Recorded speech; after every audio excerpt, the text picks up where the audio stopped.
ข่าวบริหาร TNLA ที่เว้งกดขายซิมซักสตาร์ลิงเงิน100,000ไปเลยหมักมือซึ้นย้ำของตับซุ้ม PDF เมื่อซุงมีน้องผู้ปันแห้งใต้ทีวีออนไลน์เขาตั้งเสียงข่าวยิ่งก่อนเดี๋ยวมาอ่านเนี่ยเป็นข่าว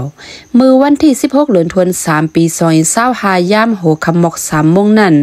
บริหารนักศึกร้อย TNLA กว่าซิมเป็นหมักมือซึ้นย้ำเคิงซักสตาร์ลิงไวไฟเลยโตเงินหมอก100,000 ปลายของตับซุ้ม PDF เขาดีเวงกดขายเมืองใต้ประหองในยาวผู้ปันข่าวการซึกเมืองใต้ประหองลัดดีสื่อข่าวตะกะชินซับสเต็กมีเดียว่าป่นมาเมื่อวันที่16 เดือนธันวาคมปี2025ย่ำโหคำ3 โมง 45 นาทีนั้นพ้องตับซุ้ม PDF หมอก10ก่ออันลูกมาดังตึงเสแกงเสตึกเขาลือเนลั่นเขาพักอ่องชั้นตาอันมีเนปอก8เวงกดขายอยู่นั่นบริหารนักซึกร้อย TNLA ซุ่มขุนซึกอ่องโซอูเขาเผามาเสมาซิมเอากว่าเครื่องกองกลางตั้งหมักมือซึ้นย้ำตัวเงิน1,000 ปลาย80 แสนซักสตาร์ลิงไวไฟ1 ลูกเสห้องโตตับซุ้ม PDF เขากว่าเซตทำเสียเยาขึ้นปล่อยขึ้นเยาว่าไหนขึ้น10 ลาเทียงว่าบริหารนักซึก TNLA เขาซิมกว่าเครื่องกองกลางเยาก็ซักกับ10 สตาร์ลิงเลตั้งเงินนั่นเป็นปอเมกวนเมืองเขาสวยเทียมมาปวนตาลูกเพิ่นตึกโตตับซึกมันอันซิมอาณาก้วยกาบริหาร TNLA เขาซ้ำมาซิมเอาเป็ดจังในมันน้ำใจลายมันพ้องเขาห้องตัวก้นกว่าเสียถามเยาเสขึ้นปล่อยมานั่นเขาปันขึ้นเคิงยิบกองกลางกำพองกุ้ยเยากอกา2 ลำอันเขาขี่มา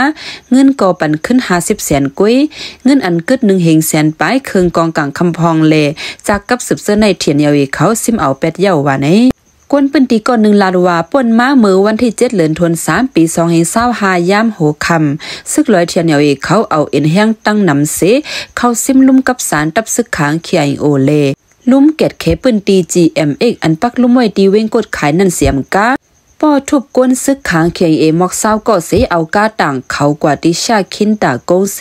ไว้นั่นก่อนเว้งกดขายในเลยหันก้นซึก MNDAA เล TNLA เขาก็เยาว่านี้ผู้มีสันเนตับซุ้ม PDF ก่อน1 ลาดว่าเมื่อนั้นหนังเก่าวันที่7 เดือนธันวาคมปี2025ในวันเดียวกันอันซึกร้อย TNLA เขาซิมลุ่มซึกขางเคียโออันปักลุ่มไว้ดีเว้งกดขายนั่นซึกร้อย TNLA เขาติยอบเลยก้นซึกเนตับซุ้ม PDF ก่อน1 ดีเกกเสคังคอกไว้ที่ห้องบริหารเขาหึงเลย1 วงเสเซอร์ปันเงิน200,000 เยาขึ้นปล่อยปันโตขึ้นเมื่อขึ้นวันที่14 เดือนธันวาคมปี2025ในเยาก้นปืนดีเขาลาดว่าสวงวางในตับซึกร้อย TNLA เขาเปิดสอบลำต้วยว่า2 มิลซุ่มลูกพื้นต่างซุ่มเขากว่ามาตรง1 เนเวงกดขายในยาวข่าวโหในเฮาคาเลยอ้างอิงเอามาดีข่าวตะกะชินซับสเต็งมีเดียค่ะงินส้มมีน้องผู้ปันแห้งด้วยเยี่ยมข่าวใต้เฮาคาเลงินส้มขอบเสยอย่านำถึงป้าเจ้าของแคปหางเลวิดีโออยู่ค่ะเมาสุงค่ะ